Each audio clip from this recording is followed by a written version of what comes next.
তার সন্তান তারেক রহমান। সেই তারেক রহমান বাংলাদেশের মানুষের জন্য দোয়া করে। ইনশাআল্লাহ বাংলাদেশে দিনের মতো ফিরে আসবে। তারেক রহমান বলেছে, আমি শেখ হাসিনার মতো অবৈধ ভোটে প্রধানমন্ত্রী হতে চাই না।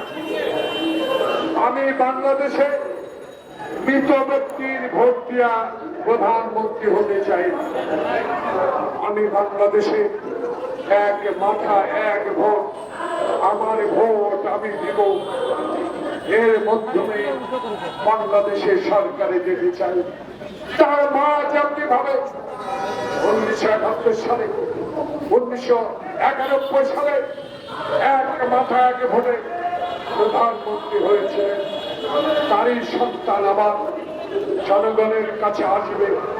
জনগণ আবার 91 সালের মতো ভোট দিয়ে তাকে সরকার প্রধান করবে।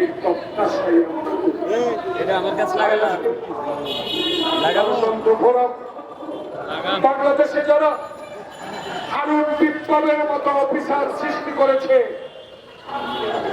যারা বাংলাদেশে আসাদের মতো আসাদ মিয়া নামে তাকে কমিশনার বানিয়েছে, বাংলাদেশে যারা বেনজির